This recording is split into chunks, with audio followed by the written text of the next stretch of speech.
Hello everybody and welcome to my Afterthoughts video, this time regarding the controversial movie Creed number 3.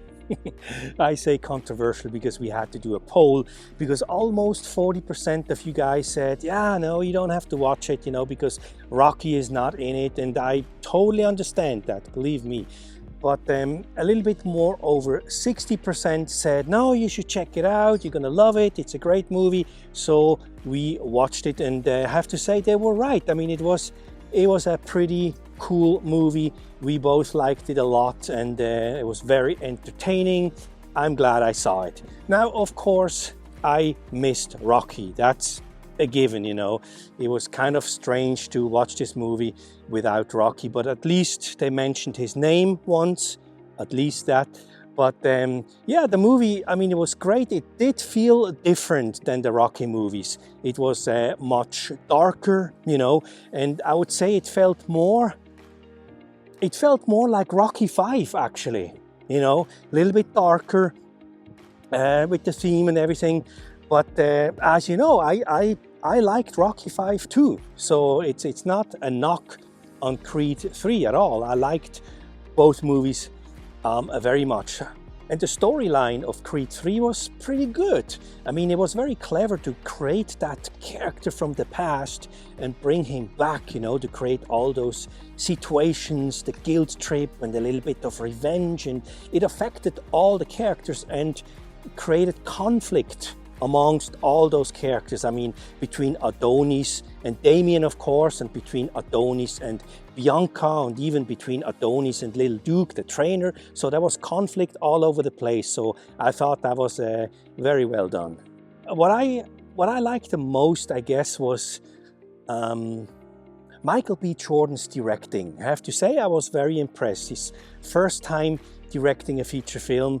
Very well done, because the job of a director is not that easy, It comes with a lot of responsibility. I mean, you take on a script and then it's up to you to create a vision for the entire movie. So that means you have to talk to every department and try to convey your vision. That starts with the production design and the location scouting and all that stuff, all the way to the actors, Because if you see bad acting, for example, in a movie, most people would blame the actors, of course, but technically speaking, you would have to blame the director, because it's the director's job to get the best performance out of the actors, And now, of course, you could say, well, what are you going to do if the actors are just not good?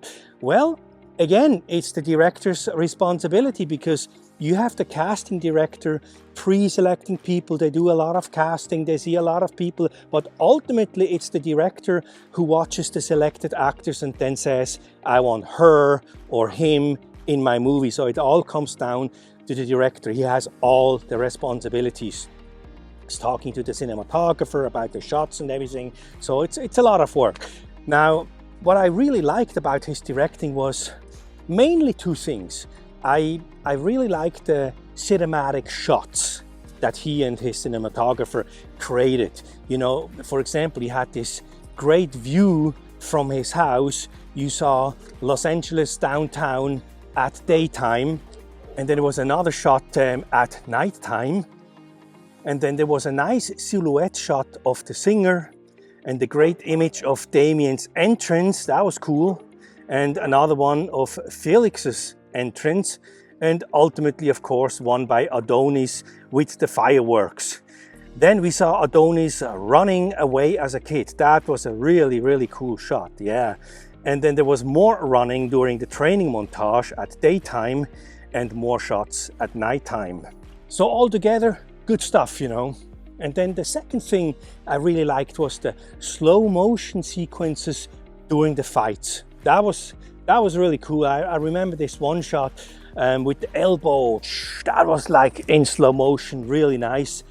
And then another one, probably my favorite sequence, was when Adonis was fighting this Pretty Ricky Conan. There was a whole sequence when a punch was thrown and then Adonis ducked underneath, and turned and in slow motion delivered that deadly punch to the kidneys. All that in slow motion. That was really, really cool.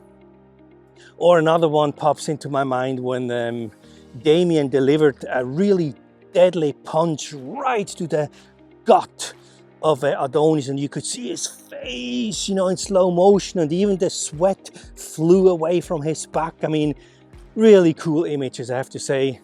Really enjoyed that. And then of course they got even more creative during the fights. I mean, suddenly the audience was gone and it was just Adonis and Damien in the ring battling it out. And at one point you even saw them as kids sitting in the corner there, you know. That was interesting.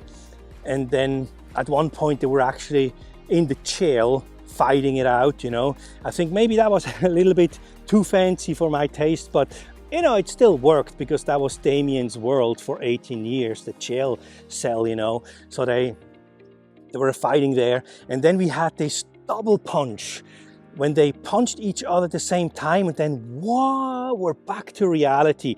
The audience was back, you know. That was probably one of my top favorite moments of this whole movie. That was really, really cool and very clever because we skipped like 8 rounds, you know. Suddenly we were at the end of the 11th round and there was only one more round to go. So very creative and very, very clever. And what else do we have? The most emotional moment, of course, was when Marianne died and she was talking to Apollo Creed. Even though she was facing Adonis, she was talking to Apollo Creed. So that was a very, very touching moment. And then maybe some more miscellaneous thoughts I had. Oh, the locker room scene. I'm really glad they put that in. And that was, you know, it was taken from Creed 2. It was one of the deleted scenes.